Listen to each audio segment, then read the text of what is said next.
like to get your attention, please. For those of you who don't know me, I'm Dr. Sarah Dyack. I'm one of the clinical geneticists at the IWK, and we are very pleased to be able to have been able to attract this group of speakers from Dalhousie. And today you're going to be hearing from some members of a project who developed a diagnostic testing service for lung cancer here in Nova Scotia at the CDHA that is now currently being implemented. It's been implemented and is being used to positively improve the treatment and management and outcomes of people with lung cancer in the Maritimes. And I know we've all heard about personalized medicine, and I think this is a real example of not only where there is personalized medicine, but it's being done here. And so I think this is just a wonderful opportunity for all of us to realize like what is being done here and what we all can accomplish. So we're going to have three presenters today. The first one is Dr. Drew Bethune, who's the head of the Cancer Care Program at Capital Health, assistant professor at surgery at Dalhousie, and the division head of thoracic surgery. We're going to hear from Dr. Wenda Greer. She's in the Department of Pathology and is the director of the DNA Diagnostic Laboratory at Capital Health. And as well, Dr. Wojtek Morzycki, who is an assistant professor in the Department of Medicine and is at DAL and is a medical oncologist at the Nova Scotia Cancer Care Center at the QE2. So hopefully, they have a lot to say. Hopefully we'll have time for questions, so I'll let them get to it. But just a reminder, we will need evaluations, and I'll remind you again at the end of their presentation. So remember, we need to do those as well. So I introduce Dr. Drew Bethune. Were you directing that reminder to me that there will be evaluations? Trying to make it or what? I welcome the opportunity to talk to you about the nature of a collaborative enterprise between clinicians and basic scientists. I believe this is the way of the future in medicine, and that we are undergoing a transformation in medicine. For more than 10 years as a surgeon, I take out lung cancer physically. We've been working together every week collaboratively with medical and radiation oncology and radiology and pathology. So as cancer surgeons, if you're practicing a good type of practice, you're used to collaborative ventures.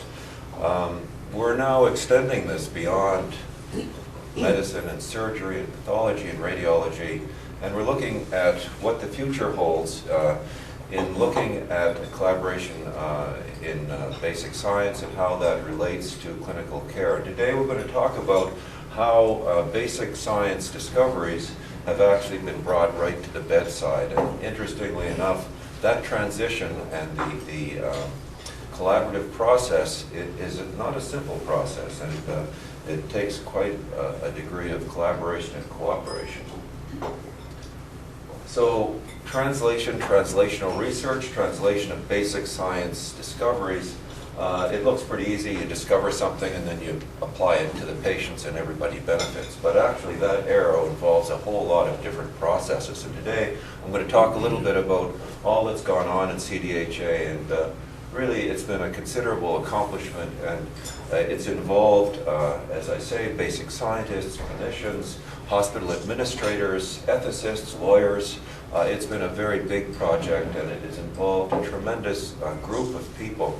One of the unique things, I believe, about Nova Scotia and about the Maritimes is the ability for people to work together in teams, which I have discovered is not actually the case everywhere in Canada.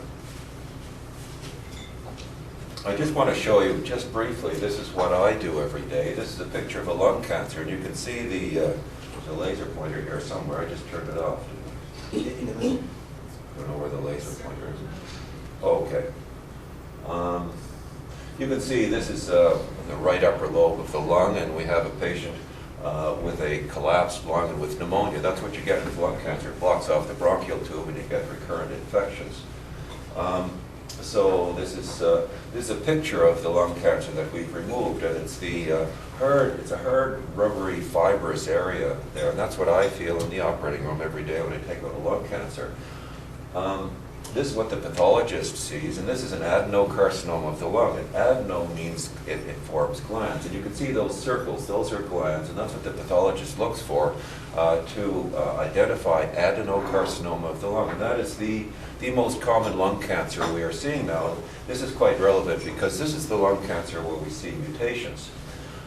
Now let's just look at where we are now, or where we were a year ago, conventional treatments for lung cancer are chemotherapy, surgery, radiotherapy. Those three choices and permutations and combinations of those choices. We have had a paradigm shift. I guess around 2004 there was a mutation in EGFR which was identified, and a molecule that works against that, the protein on the surface of the cell, was identified. And here we are about 10 years later, and we're still not really doing the testing and treating patients appropriately. What we see here are in lung cancer, in this common type of lung cancer, adenocarcinoma, there have been identified, almost 50% of patients have identifiable mutations. And of these mutations, probably around 20 to 25% can be treated. But Dr. Morzycki is the specialist in this, and he'll be telling you about this a little bit more, and we'll be looking at what happens when you find one of these mutations and how it affects the treatment of patients. So we have a real change, and as I said, keep on talking about paradigm shifts. We now are able to divide lung cancer patients up into more different populations based on molecular testing, where previously we just looked at a slide and saw adenocarcinoma. Now we can divide these patients into different groups depending on what type of mutations they have. And now we're able to look a little bit more closely at biological mechanisms that are driving proliferation of lung cancers. Translational research. What happens with translational projects and development? It changes the scientist and it changes the clinician. The scientist learns from the clinician about the biologic behavior of cancers, how we diagnose cancers, what we look for, and that enables the scientist to design methods of testing that is relevant and workable in the clinical field. The scientist learns more about the research and about new mutations, and looks at how these patients can be entered in clinical trials, and has a greater awareness of options for patients. The third bullet there, dispersal of information, it's quite remarkable that there is evidence now that patients with certain mutations can be treated with a certain medication and get better, but getting that out to patients who treat cancer patients, to clinicians who treat cancer patients, is not an obvious thing. One would assume everybody would know this, but they don't, and they don't know how to access the test, and they don't know exactly what to do. So in a project like this, where we're trying to develop the testing, the knowledge transfer is also an important component. This Atlantic Canada Molecular Oncology Center is the result of a collaboration from three major partners, NRC, CDHA, and Pharma, who have given us unrestricted funds to develop a molecular testing center. We initially we had a research partnership. We have a tissue bank of lung cancer, and we're looking at ways of looking at characterizing lung cancers from a more pure research direction. And this has evolved into the fact that we need to, even in the clinical cases, identify mutations and then have a mechanism so that patients can be offered the benefit of this new kind of treatment. So the group was CDHA, Pathology Labs, and NRC developed a testing platform, which was no mean feat. You have to develop it and you have to validate it for clinical use. You have to be sure that it's reproducible. Technical challenges were significant, but we developed a multiplex platform that tests for point mutations. This was not original research. It has been done in other places, but we are, as far as I know, the first in Canada using the snapshot technology for detection of point mutations. We also developed a test for sizing mutations for greater length, and also we developed the technology for doing immunohistochemistry and fluorescence in situ hybridization for looking at translocations in the ALK gene. The test had to be cost-effective, reproducible, clinically applicable, high quality, with a fast turnaround time. If you have a patient with a cancer with symptoms, you have to get the results back to the treating clinician quickly. A lot of demands. A business model had to be created to make this sustainable. So about a year ago, September 2011, we got together to try to make this project a reality. It was a tremendous amount of organizational work and a lot of cooperation from all members of the partnership. We did the clinical validation for the multiplex tests, lab processing systems were set up, consent status was reviewed because we were, in our plan, we were going to be serving Atlantic Canada. It was interprovincial transfer of specimens. We actually launched our testing on time when we said we were going to do it. Quite remarkable. We paid attention to the clinical dispersal of, to the clinicians, what you do with this information. And there's a lot of education that's necessary. For instance, as a surgeon, the kind of biopsies I take in somebody with advanced lung cancer are different than the usual biopsies you take if you're not doing molecular testing. So, for instance, 3 weeks ago I had a patient with an advanced lung cancer and I did a special kind of biopsy so that molecular testing could be done on this 51-year-old woman so that she may have the possibility of being treated with these modern drugs, which are wonder drugs. Instead of getting IV chemotherapy, which has considerable toxicity, you take a pill. Take a pill every day, and the changes can be absolutely amazing in the right patients. We produced a newsletter to inform our internal and external partners.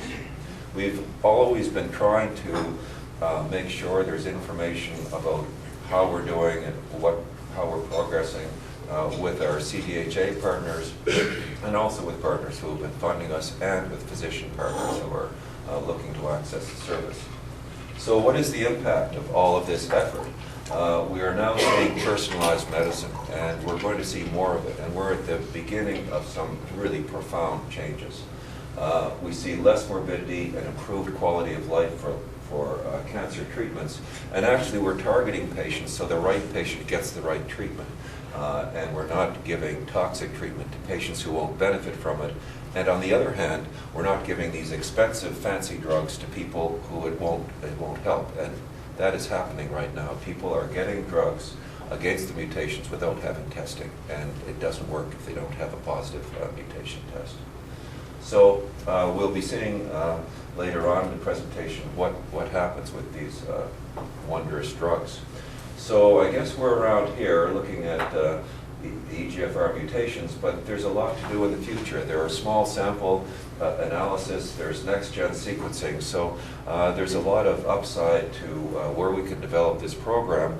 We have a group that consists of basic scientist researchers, clinician scientists, and clinicians, surgeons, pathologists. We have a whole team that goes right from the beginning of discovery right to clinical trials and administering drugs to patients. So we have a very powerful potential to move science forward as we build on this platform. So I'll hand the podium over to Dr. Wenda Greer, who's in charge of our molecular pathology laboratory.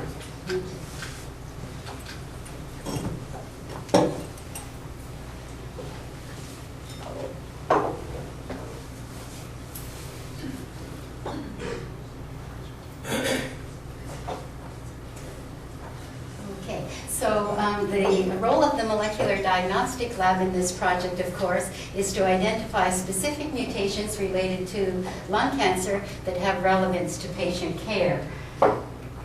So I'll just, by way of introduction, review that tyrosine kinases have a very important role as regulators of signaling pathways that influence cell differentiation and growth. So it's reasonable then to think that dysregulation of tyrosine kinase signaling could be an important oncogenic driver. So despite our increased understanding of tyrosine kinases and their role in tumor development, the precise kinases that drive solid tumor development still remains pretty unclear, but we are making some headway. We know of two kinase receptors, ALK and EGFR, that have been identified in association with lung cancer. and that these are, as Drew was telling you, can predict response to specific therapies. And also abnormalities in other signaling molecules, such as KRAS, have been shown to predict prognosis in lung cancer and certainly other tumors as well. So here I have an illustration of ALK signaling pathway. So ALK is a membrane-bound tyrosine kinase receptor involved in signaling of RAS, JAK-STAT, and other pathways that are involved in regulating cell cycle, cell survival, and cell metabolism. So once again, reasonable to think that any abnormalities in ALK might influence oncogenesis. The most common rearrangement found in ALK associated with lung cancer is an inversion on the short arm of chromosome 2. That results in a fusion gene of EML4 and ALK. And the breakpoints are highly variable, as I illustrate here, but the interesting thing is that always the kinase domain of the ALK gene is fused to the dimerization gene of EML4, such that we end up, the consequence of this rearrangement then, as illustrated here, is abnormal expression of ALK as a fusion, and it's dimerized at the membrane. So in essence, this results in sending sort of cell survival and proliferation signals out of whack. So what I've illustrated here is just a nice little drawing of the EML4 ALK protein, and showing that this very effective drug, crizotinib, can bind and the tyrosine kinase domain and inhibit its action. Like ALK, EGFR is a membrane-bound receptor that's involved in signaling the KRAS, BRAF pathway, and PEEK3CA pathways that influence proliferation, metastases, and anti-apoptosis. So abnormalities in EGFR have also been associated with ALK, and once again, very effective therapies have been associated with mutations. And we've also seen a number of mutations in these other signaling molecules at fairly high frequency associated with lung cancer. So I've just pointed out here that actually 5 to 15% of non-small cell lung cancer have mutations in EGFR. The more common of these confer a sensitivity to tyrosine kinase inhibitors, these therapies that we're now making use of. So about 48% of these are a deletion in exon 19, which happens to be in this tyrosine kinase domain, and another 40-some% are a specific mutation in these L domains up here. Interestingly, lesser common mutations in exon 20 confer a resistance. One of these is an insertion, and the other a very specific point mutation. So it's very helpful to look for these because they guide patient care. And once again, this is just a drawing of the EGFR molecule showing binding of gefitinib or erlotinib, these two drugs that have been shown to be very effective. And depending on what mutations are present, they there's either sensitivity or resistance to the drugs. So in the lab, what we've, of course, done is to develop assays that allow us to look for the most common mutations associated with non-small cell lung cancer, and in particular the ones that guide therapy, such as ALK and EGFR. ALK rearrangements can be identified in a number of ways that are listed here, IHC, immunohistochemistry, and FISH that I'll describe a little bit more. But I just wanted to mention that in our lab, ALK rearrangement assays have been developed in collaboration with a national group sponsored by Pfizer. And so we worked with this cross-Canada group to develop assays for ALK. And I think we were major players, if I do say so myself, in this approach, this group, because thanks largely to Dr. Zhaolin Zhu, who had created tissue microarrays with 200 lung cancer samples well in advance of the the group effort. So that was a really good experience for us. Molecular analyses were developed to look for EGFR and KRAS mutations as well as specific mutations in these other genes in collaboration with Dr. Sue Douglas's group at NRC. So a snapshot assay that I'll describe was developed to look for specific point mutations in these genes, and also a quadruplex sizing assay was developed to look for insertions or deletions. So this, first I'll talk about ALK detection. This shows immunohistochemistry here of ALK. So the first, in order to do this, thin sections are made on slides from paraffin blocks from tumor tissue. And here we just see staining with H&E stain to identify the tumor tissue.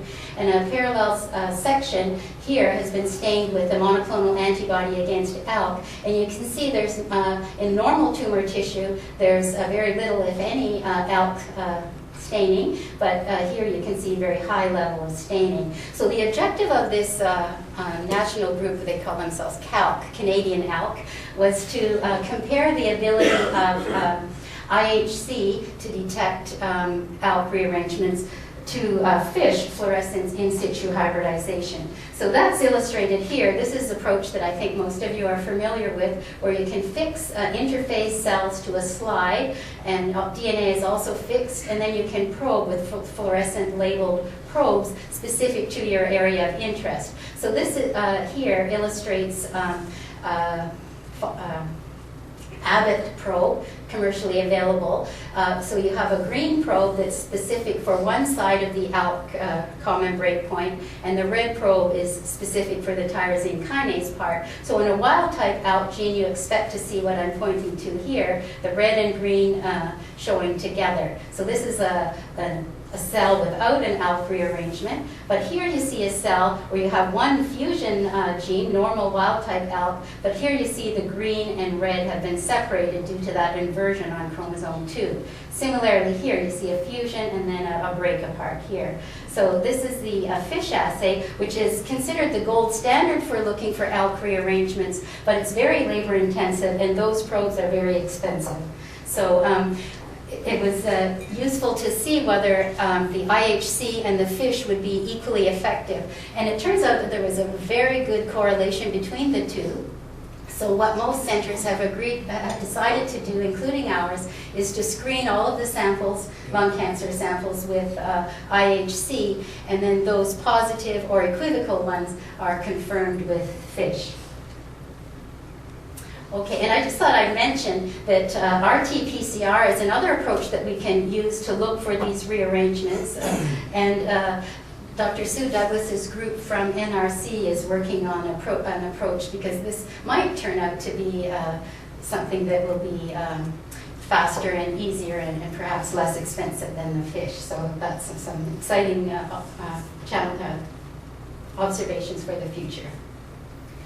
Okay, so molecular analysis were developed as a group effort with NRC and CDHA to look for mutations in the genes indicated here. So a snapshot assay, as I mentioned, is designed to look for point mutations, and then the deletion and insertions were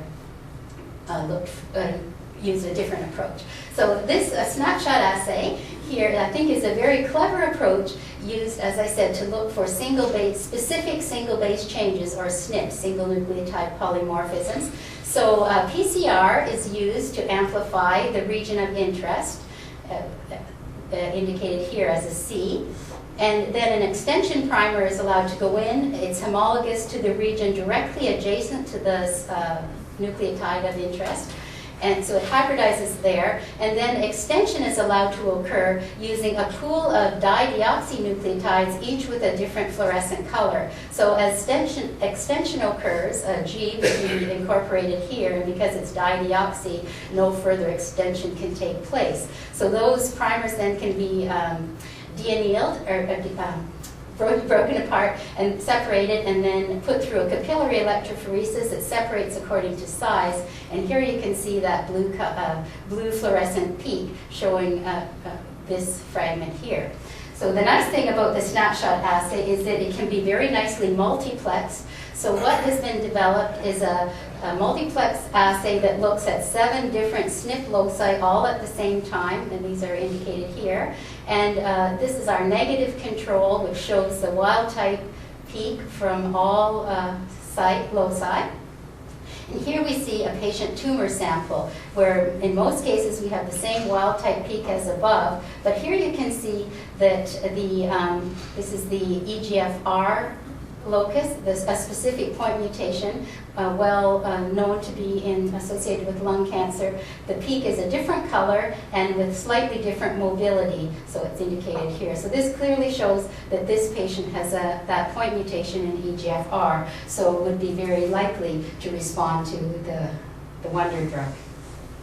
Okay, so, and this is the sizing assay that was developed to look for those small insertions or deletions that have been identified in EGFR, HER2, and c-KIT.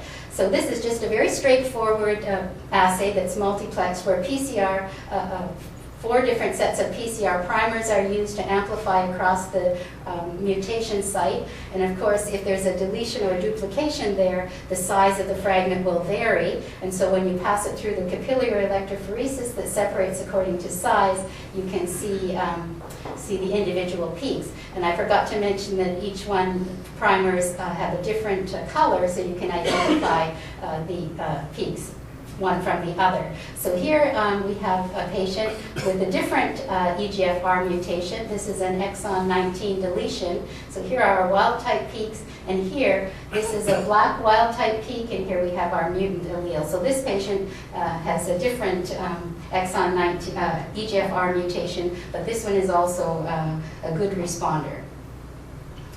So I just thought I would outline here our testing algorithm, which illustrates somewhat similar to what Drew was commenting on, that it's turns out to be a fairly complicated process, but thanks, before I forget to mention, special thanks to the technologists in the lab. Thanks to their great attitude and their dedication to this project, things have gone quite smoothly in spite of the coordination challenges, and technical ones, of course, too. So what happens first is that formalin-fixed paraffin-embedded tumor arrives to the anatomic pathology lab. It gets accessioned by the technologists up there, and then thin sections are made, multiple slides with thin sections are cut. So the first thing that happens is H&E stain is done on one of the slides to visualize the tumor cells. So one of the lung pathologists circled the tumor cells on the corresponding sections that are just below this H&E one, so that they can be sent to the molecular lab, where we actually scrape the tissue off the slide, extract DNA, and do the molecular analyses that we've just described. So it's amazing that they actually get good quantities of DNA out of those little scrapings. But of course, I think many of you in the audience are probably well aware that the formalin fixation of the tissue before it gets into the blocks can have a negative effect on our ability to work with the DNA, the quality of the DNA. So, so that's been a bit of a challenge, but we're having a fairly good success rate. Okay, I didn't mean to get sidetracked. So the H&E stain happens, the pathologist circles the tumor, and then that goes for molecular analyses. But at the same time as that's happening, one of the slides gets stained by IHC for ALK, and so the timing is kind of parallel, such that before the molecular stuff is finished, we hope to have the IHC result, and if necessary, FISH is done, so that they're both done at the same time, finished around the same time. And then the result gets reported, sent to the pathologist. The report is sent to the pathologist as well as the referring lab and referring physician. So I thought I'd just summarize to date. These are maybe a week or two out of date, these numbers, but we've so far received 240 samples, and these are roughly half from within Nova Scotia and the other half from other maritime provinces. This relates somewhat to the comment I was making about the difficulty in working with paraffin-embedded tissue. We're quite pleased that we actually have close to a 94% success rate in getting a result from those tumor tissues. And a mutation was identified in approximately the same frequency in each case as that described in the literature. So we feel that the analysis is going quite well. And also, the turnaround time for all of that to happen happens on average about 18 days. So hopefully that's in good time for the patient to get treated. And I'll just end by commenting that in future directions, the NRC group has been working at optimizing testing from small sample sizes because we may not always be able to get a good-sized tissue sample. And also we'll be looking to genomic approaches in the future, such as next-gen sequencing. So I'll now pass over to Dr. Morzycki.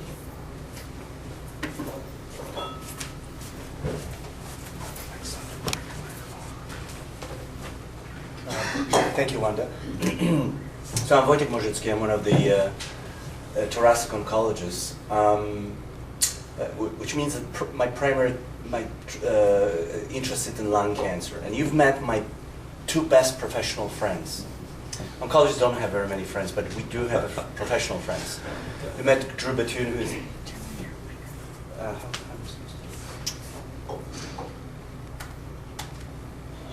okay. Better? You don't need the microphone, your mic. Oh, can you hear me? Yes. Okay. So we met Drew Bethune, who's a fantastic thoracic surgeon. Him and his colleagues are seeing patients first. They operate on those who can be operated, taking piece of tissue from those who we need the tissue from, initiating the staging process. And then the tissue goes into my second group of best friends, the pathologists, Wanda, Sue, Zhaolin. Without those guys, I would be out of work. I couldn't function as an oncologist. I have to see hard work from those two group of people. So we work together. By the way, my name is Morzycki, but patients frequently remember my name as Morzycki because I'm making them sicker after seeing me in the clinic. Because I have bad reputation, I give patients chemotherapy, right? So we are in I wouldn't even call it evolution. This is a revolution of the treatment of cancer. And I'm happy to tell you, as a thoracic oncologist, it started actually with the lung cancer. From moving from toxic, very unpleasant, and not that successful chemotherapy into target therapy makes huge difference for the patients. And we have actually first in Canada center which analyzes the tissue. We're very proud of it. And it was hard work from everybody. A couple information about the lung cancer. It is the killer #1. There's no doubt about it. There's no other cancer which would have such a bad prognosis. And we do very poorly. You can see prostate cancer, 5 years survival, 98%. Breast cancer patients with a newly diagnosed breast cancer can live for 3-4 years, even when with metastatic disease.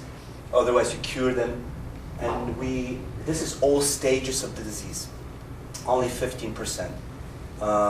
Looking at the chemotherapy, one of the meta-analyses which was recently published, looking at different chemotherapies for incurable metastatic non-small cell lung cancer, the difference is 18%.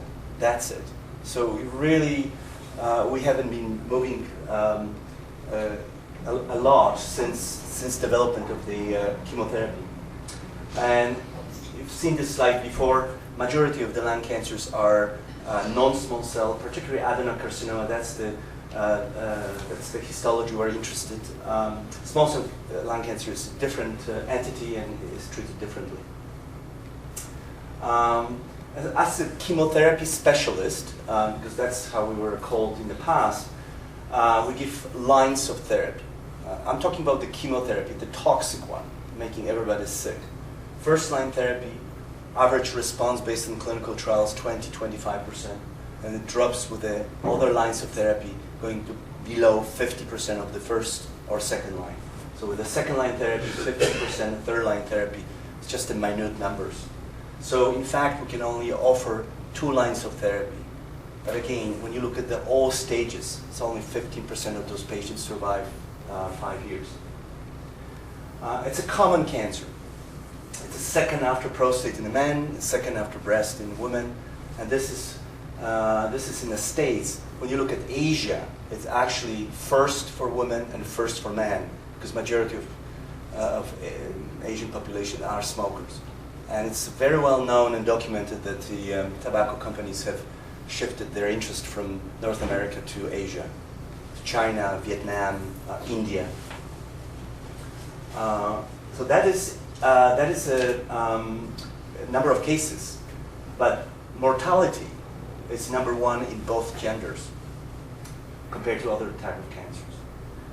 So this is my favorite slide, and I'm just going to keep it on the screen for a little longer. And I think Drew and Wanda already used this slide before.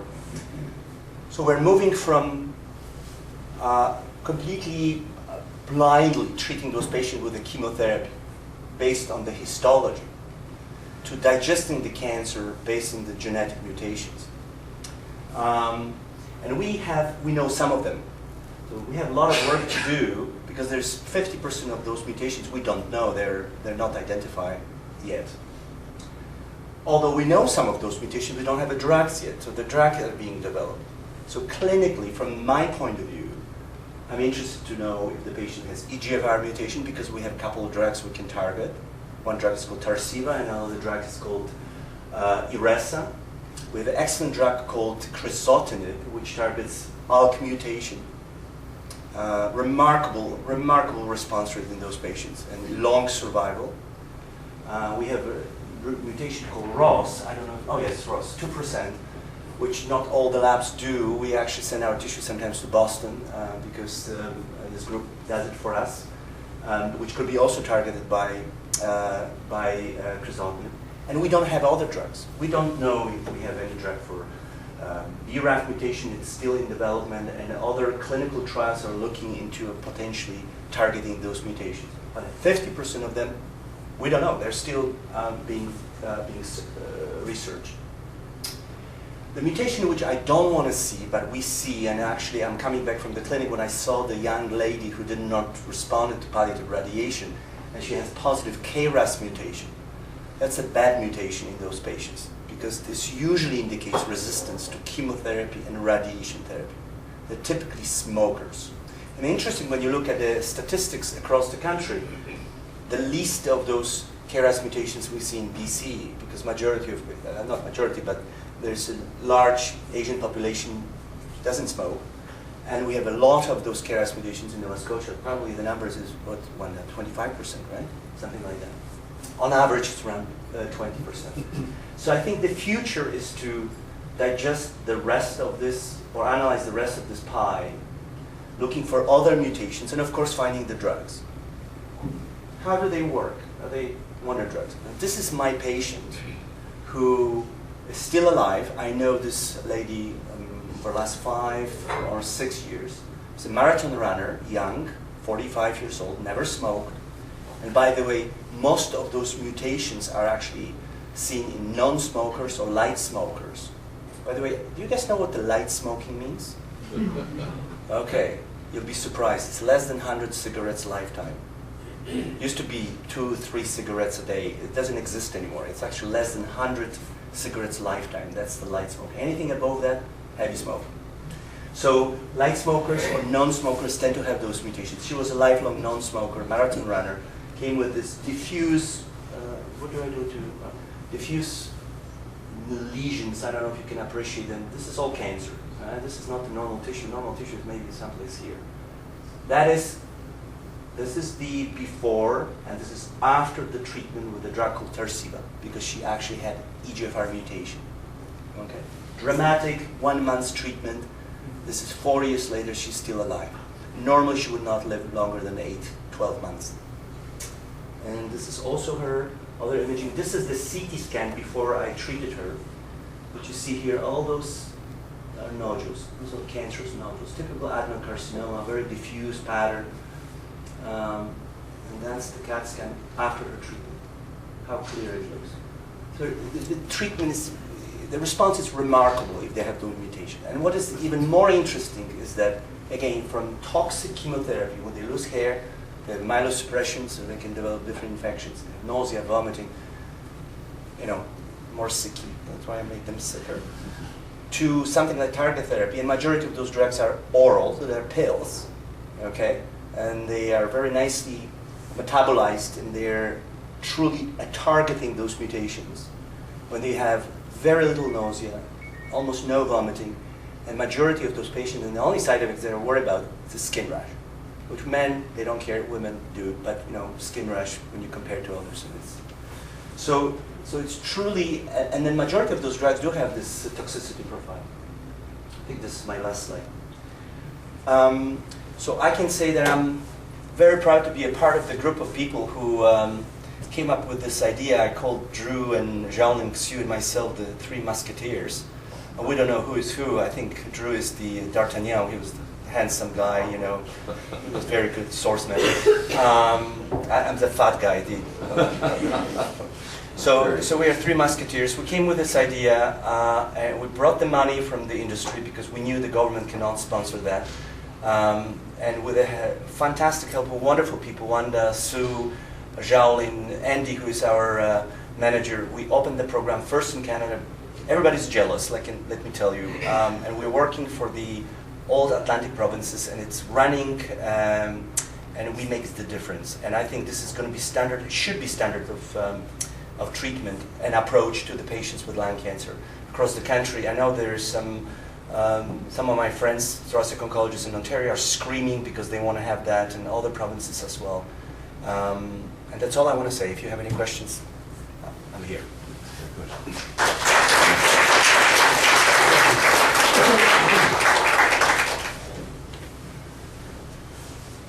Any questions of any of us? Yes. Very basic, practical one. What advice would you give to family members who may have someone diagnosed with lung cancer? What's the practical thing that they could do to try to access this type of treatment? Well, the mutation testing we can do on archived specimens. If they have recurrent cancer, they can be tested. So it's worthwhile considering. The ideal profile of a patient is an young Asian woman, lifelong non-smoker, but older white men can also have the mutation. It's not as common, but it's almost, I'd say almost 40% in the prime group, but we'll still find it in other patients. So it is only for the adenocarcinoma group of patients. So it has to be the right kind of cancer. Wojtek. I think I sensed that in your question you were worried that someone who was diagnosed with this type of cancer it's not genetic cancer. It's not this cancer is also going to be in the family members. No, this is acquired genetic abnormality. That's right. Yeah, how could you ensure that they could access this treatment? Just to put them in touch with your family members of the patients? Their family doctor or their treating doctor now get in touch with someone. Well, hopefully they're not going to be diagnosed with the cancer. And if they are, they have to go through this whole process of being investigated by Drew, and tissue has to be analyzed by Wanda and tissue. But is everybody getting this now who has lung cancer? That has, yes, the particular type of lung cancer. They are now going forward since we do have since again, last few months. unique in Canada as well. So we're in the top of the game. Yes. So what do you see happening on the next generation side? Do you think it's possible to just search genome on these tumors and then put it down $12,000? Is that comparable with cost of providing system services? I guess time will tell, but I'm guessing that most of the more practical approach will be targeted next-gen sequencing, and several of the companies are marketing kits that are targeted for specific mutations, like hundreds of mutations, not to 15 like we're looking at, but we'll see. I think we're just sort of at the edge of moving into next-gen sequencing, so we'll see whether a whole genomic approach will pan out or not. But I think in the short term, probably targeted sequencing. Would you agree with that, Sue? It's a specific capture and then Yeah. that's Yeah, the Wenda system has a publisher sequence, gets to the short which would house the mutations and certain ones that are actionable. So by doing the next gen sequencing, not only do you get information of stature that our current assays will give us, it would also be the shredder component as well. Because if we see a point mutation that is overrepresented, that might be an indication that there's another actionable mutation. So it's like twofold, it's both diagnostic plus research. And the actual cost of sequencing around 9 to 6 a ton, down to $100. So it's really quite the challenge will be putting that in the clinic where you won't have sequencing. But still, the price is, does it help with structural changes? Want a microphone, then?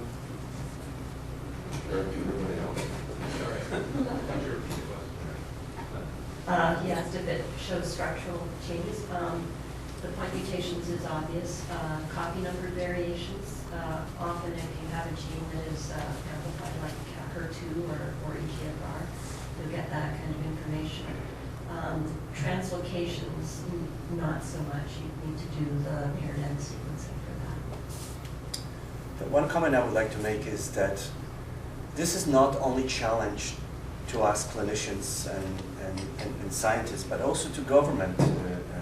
Those maybe investigation part is, it's expensive, but not that expensive.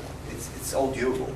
The drugs are very expensive. And this is a huge challenge for federal government and provincial governments to pay for those drugs, because they are expensive drugs. The companies spend billions of dollars, and of course they want to see the money back. And as my very good friend and colleague, Dr. Vincent, who visited us yesterday from London, Ontario, we don't have the ability to push back those companies, say, well, okay, you spend that much, but you can't charge us this and this amount of money. And that's not my job. That's the government official, pharmacists and stuff like that. But I just want to prove that those drugs do work, that we can offer those patients long survival. There are patients in BC, because majority of those mutation-positive patients are in BC. Richmond area, high Chinese, Asian population. And some of my colleagues there, they treat those patients there on those drugs for 7, 8, 10 years. It's just unthinkable. Normally those patients would die again within 8 to 12 months. But it's also cheaper for the system to select those patients. So you don't have to just unselectively give them chemotherapy, pay for the bad, they're sick, febrile neutropenia, all those drugs associated. We're actually doing this as we speak, the economic analysis, just to see how much we can save. And we have someone who is very well known, and I'm glad Ray is here and listened to our presentation. We have to also prove that it's actually, not only can do it, but it's cheaper for the system. But it's a huge challenge. I'm sorry. Do you have a question? Well, what I'm wondering about is, all these new knowledge and technologies and treatments are rapidly, expanding and are, talk about them, we read about them. What challenges did you guys face in being able to implement something that seems so, kind of obvious? Do you have any advice for us on if we're going to start tackling some of these other issues, like similar but different? What's your advice for us? How do we move forward and make that work? Like, what kind of things were hard for you to get through trying to get this all together? I'm not a pathologist, but I think, where's this pie? This is probably, this is what we're looking for. The scientists looking for other pieces of pie and looking for other mutations.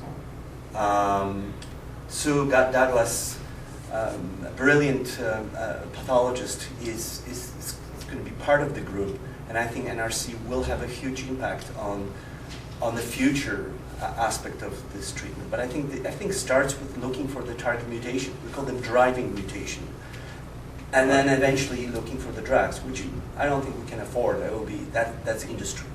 Just want to make some comments in response to your question. How do you get this together? Because it's expensive new technology, and there are a number of features. We have different cultures. We spend right now a lot of money on cancer care, and a lot of it is ineffective and wasted. This enables us to spend money, a good chunk of money, and it really works.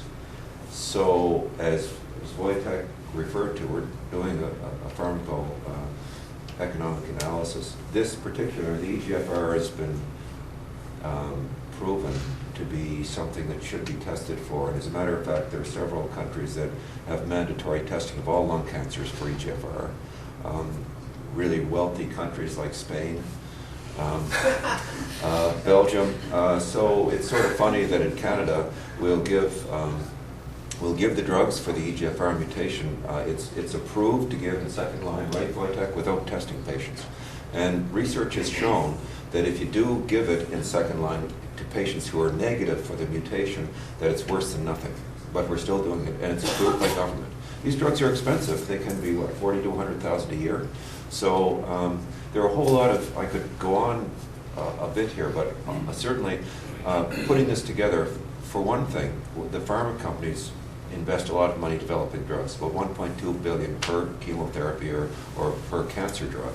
So they are not going to get many patients unless the patients are tested. So when we spoke to them, we said, well, you know, this is going to benefit you. So it's going to help for you to help us create this lab, because we're going to find patients that will be eligible for this kind of treatment.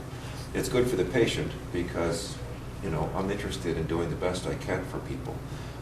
The government may not like it, or may, we don't know. We'll see what the economic analysis shows. But there's a cultural thing. These are new ideas. You're talking to government people who aren't molecular biologists. They're not clinicians. They don't see cancer patients. A lot of this is communication, and it's, you know, it's big changes in pathology because now huge effort in the laboratory, and if people understand what we're trying to do, it's a lot of communication and a lot of recognition that people come from different cultural backgrounds. So that's sort of a long answer, but anyway. Yes? How long have you been able to follow some of these positive responders? And is there a risk that by selecting against these cancers, i.e. positive responders, that you're actually selecting for other cell colony derivatives that will be resistant to treatment? That might be, that's to all three of you, but when might be the most appropriate for that? I don't know. Well, clinically, well, the stories I told you, they're best stories. But, you know, we know from the clinical trials that at some point in those patients' treatment using this target mutation, they will develop and acquire resistant mutations. One of them is called T79M0 mutation for EGFR. And those patients would eventually progress. And then, but there's also evidence you switch to chemotherapy, and after a while you can actually re-challenge them. They will still, 40% of those patients will have a response. But overall, when you look at that, you're talking about a huge difference. You know, you're offering those patients a quality of life. You're tripling, quadrupling their survival on average. It's a huge difference. But just to clarify, that these driving mutations, they turn on cell proliferation. The switch is on all the time instead of the wild type where it goes on and off. So you're targeting a rapidly growing part of the cancer. You're right, the rest of the cancer cells, you're not getting rid of everything, and they do develop resistance. It doesn't cure them, but it does give prolonged survival. So this is, the treatments, the positive treatments are lifelong treatments. And Yeah, so you yeah. have to change for some reason. You can't cure this cancer. So that's one of the questions I've always been asked. Can you cure actually the lung cancer with this type of treatment? I don't think we can. The curability, I think we will cure the cancer at some point, maybe 50, 100 years from now. And it's probably going to enhance of geneticists, gene manipulation, insertion, and all those things, smart things. But I think this is a first important step in making cancer a chronic disease. I'm always comparing that to diabetes. 100 years ago, patients were dying with diabetes, all of them. they developed TKA and they died. Now, patients can live forever, right? Another question. Yep, sorry. It's a poor analogy, but you know what I'm trying to say. Just a comment first, then a question. It'd be interesting if you could negotiate with pharma, who's taking advantage of your good research to give us a break on the drug costs and the problem with the Just a comment. The question I had was, what's the success of this research due to the availability of the tissue bank, cancer tissue banks, and your ability to access that? And given that model that was successful in your research, can we then target other cancers if, in fact, the tissues are available?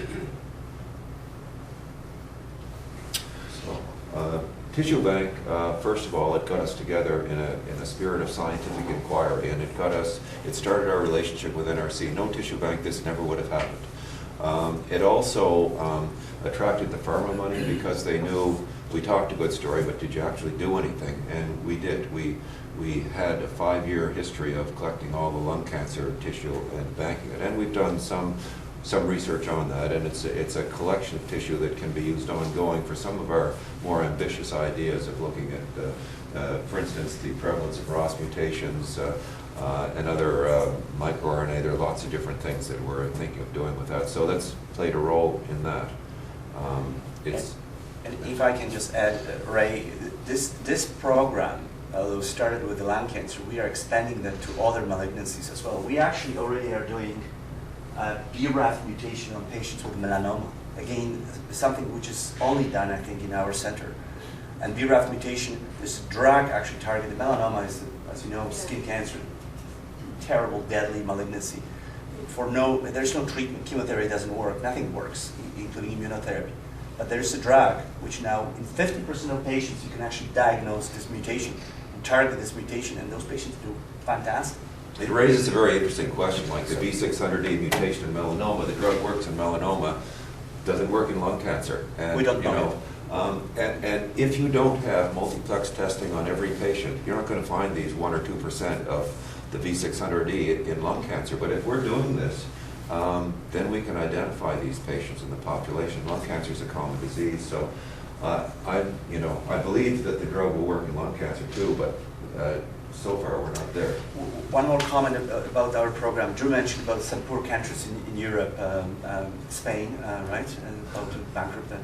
But actually, interesting in Europe, those are national programs. They are federal government budgeted programs. Funded and mandated. Or at least mandated. In France, Switzerland, Poland, I don't know, some other countries as well.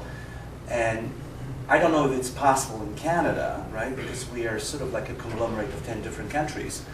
But that would be nice to see, but at least maybe regional program would be something we can do with our colleagues in Newfoundland, PI. I'm not the politician, so I don't know if this is doable, but just to let you know, in many countries, it's a standard treatment. And by the way, most of the guidelines, including ASCO guidelines, are very clear about it.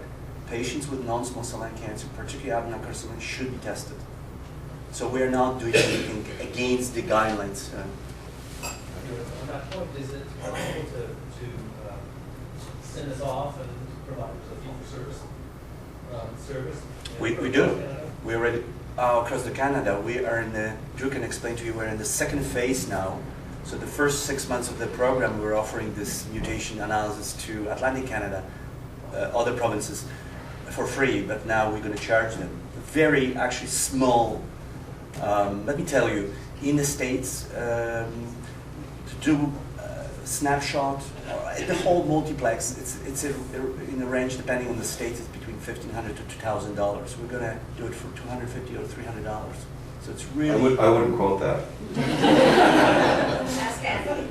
That's just for a request, and then the test is another $700. But it's in a much lower range. So. Yeah. Yes, question in the back. Yes. General one. Did you notice there's any difference between the side effect or the toxicity between the target therapy versus the general cancer therapy? Huge difference. Huge. It's a huge difference. It's simple for the system because the majority of those drugs are pills, right? So the patient don't have to come and occupy the chemotherapy room and all those things. And it's manpower. It's expensive to the system. And But if you the- go long lives, would that mean there might be chances for more long-term toxicities from target? No, actually no. I mean, there's never in medicine, but those patients tend to tolerate it well. Skin rash is the biggest problem. We're running out of time, Yep. so. Thank you. Thank you.